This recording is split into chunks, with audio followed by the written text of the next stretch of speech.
दोस्तों नमस्कार। आज हम चर्चा करेंगे दिसंबर माह के प्रथम एवं द्वितीय सप्ताह में घटित हुए प्रमुख घटनाओं के बारे में, जो कि प्रतियोगी परीक्षाओं के लिए बहुत ही महत्वपूर्ण है। सबसे पहले हम चर्चा करेंगे भारत की सबसे जीवंत परंपराओं में से एक दीपावली को यूनेस्को की मानवता की अमूर्त सांस्कृतिक विरासत intangible cultural heritage of humanity की प्रतिनिधि सूची में शामिल किया गया है। यह निर्णय नई दिल्ली के लाल किले में आयोजित यूनेस्को अंतर सरकारी समिति के 20वें सत्र के दौरान लिया गया। इसमें भारत सरकार के पर्यटन एवं सांस्कृतिक मंत्री श्री गजेंद्र सिंह शेखावत जी ने हिस्सा लिया। दीपावली इस प्रतिष्ठित सूची में शामिल होने वाली भारत की 16वीं धरोहर है। इससे पहले वर्ष 2024 में नवरोज, वर्ष 2023 में गरबा, वर्ष 2021 में दुर्गा पूजा, वर्ष 2017 में कुंभ, वर्ष 2016 में योगा। इसका प्रारंभ वर्ष 2008 में सबसे पहले 3 सांस्कृतिक विरासतों को यूनेस्को की intangible cultural heritage of humanity में शामिल किया गया था। वर्ष 2008 में कुटियट्टम सांस्कृतिक रंगमंच, जो कि केरल में ये एक प्राचीनतम नाट्य है, को शामिल किया गया था। वैदिक मंत्रोच्चारण, रामलीला को शामिल किया गया था। इसके बाद दोस्तों चर्चा करेंगे वैश्विक मंच पे भारत की बढ़ती धाक के बारे में। अंतर्राष्ट्रीय समुद्री संगठन आईएमओ, जो कि जिसका गठन यूनाइटेड नेशन की एक एजेंसी के तौर पर किया गया है, भारत को वर्ष 2026-27 के कार्यकाल के लिए अंतर्राष्ट्रीय समुद्री संगठन परिषद में सर्वाधिक वोटों के साथ फिर से चुना गया। इसमें टोटल 169 वैध मतों में से भारत को 154 वोट के साथ श्रेणी बी में चुना गया, जो कि भारत की वैश्विक समुद्री मामलों में बढ़ती भूमिका को दर्शाता है। आईएमओ परिषद में ए बी सी श्रेणी करके 3 श्रेणियां बनाई गई हैं, जिसमें कुल 40 सदस्य हैं। आईएमओ बेसिकली वैश्विक शिपिंग के रेगुलेशन के लिए बनाया गया एक संगठन है। भारत रूस शिखर सम्मेलन, रूसी राष्ट्रपति व्लादिमीर पुतिन ने 23वें भारतीय रूस वार्षिक शिखर सम्मेलन के लिए भारत का दौरा किए, जिसमें रक्षा, ऊर्जा, व्यापार और सांस्कृतिक जैसे क्षेत्रों में समझौतों पर ध्यान केंद्रित किया गया। एशिया पावर इंडेक्स 2025, इस सूचकांक में भारत को तीसरा स्थान मिला, जो क्षेत्र में इनके बढ़ते प्रभाव को दर्शाता है। एशिया पावर इंडेक्स ऑस्ट्रेलिया के लोवी इंस्टीट्यूट द्वारा जारी एक रिपोर्ट है, जो कि एशिया प्रशांत क्षेत्र के 27 देशों की शक्ति का मूल्यांकन करता है। इसमें पहले स्थान पे अमेरिका, दूसरे स्थान पे चीन तथा तीसरे स्थान पे भारत है। भारत जापान को पछाड़ते हुए तीसरा स्थान हासिल किया है। इसके बाद दोस्तों हम चर्चा करेंगे भारत के राष्ट्र निर्माण हेतु प्रमुख पहले और भारत सरकार की नीतियों के बारे में। भारत सरकार के जल शक्ति मंत्री श्री CR पाटिल ने जल शक्ति हैकाथॉन 2025 और भारत विन पोर्टल को लॉन्च किया है। इनका उद्देश्य जल के क्षेत्र में नवाचार को बढ़ावा देना और जल सुरक्षा समाधान खोजना। पुरस्कार इसके लिए 1 लाख जो भी विजेता होगा उसको फंडिंग किया जाएगा। वैश्विक अवसरों के लिए भारत सरकार के श्रम एवं रोजगार मंत्रालय ने भारत के कार्यबल को AI आधारित कौशल में प्रशिक्षित करने और वैश्विक अवसरों के लिए तैयार करने के लिए माइक्रोसॉफ्ट के साथ एक एमओयू पर हस्ताक्षर किया है।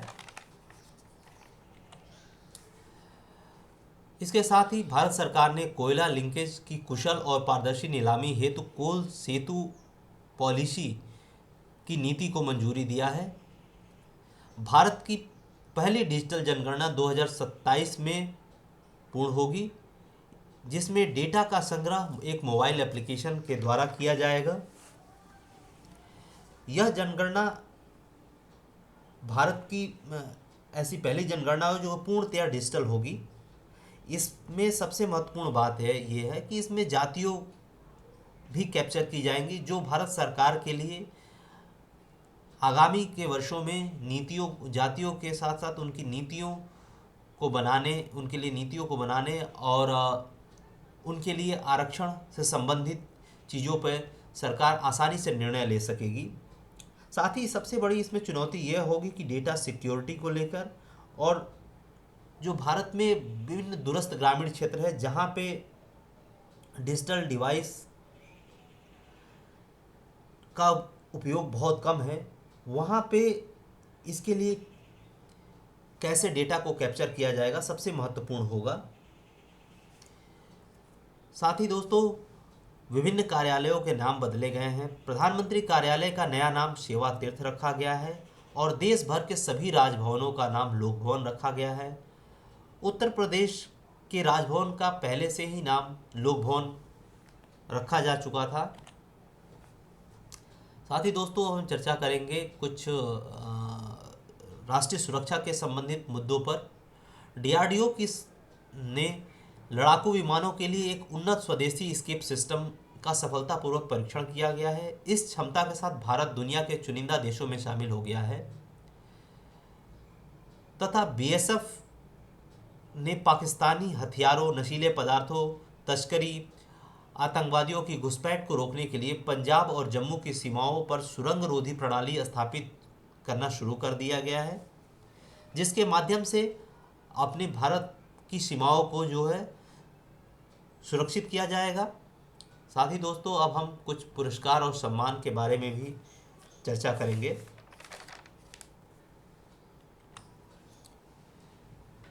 दोस्तों, सुप्रिया साहू को तमिलनाडु में सतत शीतलन और पारिस्थितिकी तंत्र के लिए बहाली के लिए यूनाइटेड नेशन एनवायरनमेंट प्रोग्राम के द्वारा चैंपियन ऑफ द अर्थ 2025 से सम्मानित किया गया। पर्यावरण के क्षेत्र में इस पुरस्कार को नोबेल पुरस्कार भी कहा जाता है। साथ ही दोस्तों, रवीना टंडन को पेटा इंडिया के द्वारा पर्सन ऑफ द ईयर 2025 के लिए नामित किया गया। पेटा का अर्थ है people for the ethical treatment of animal, जिसका हेडक्वार्टर नॉरफॉल्क यूएसए में है। आलिया भट्ट को रेड सी फिल्म फेस्टिवल में गोल्डन ग्लोबल हेरांजन अवार्ड दिया गया। दोस्तों, जय शाह को हाल ही में CNN news 18 Indian of the year award में आउटस्टैंडिंग अचीवमेंट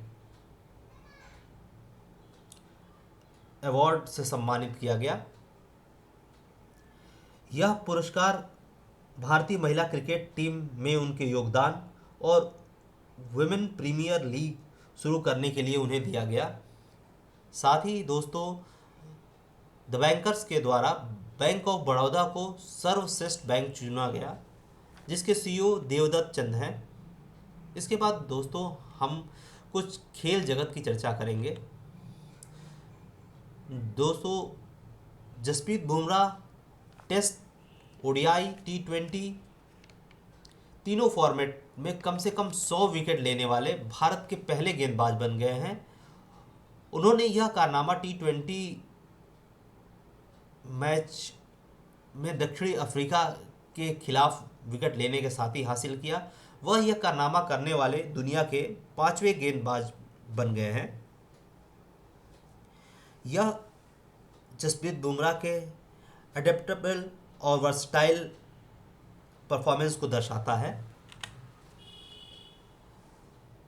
भारत के द्वारा विभिन्न खेलों में किए जा रहे आयोजनों और हालिया प्रदर्शन पर भी चर्चा करेंगे। राष्ट्रमंडल खो खो चैंपियनशिप 2026 भारत मेजबानी इसकी करेगा। खो खो टीम में दोस्तों बेसिकली 9 खिलाड़ी होते हैं।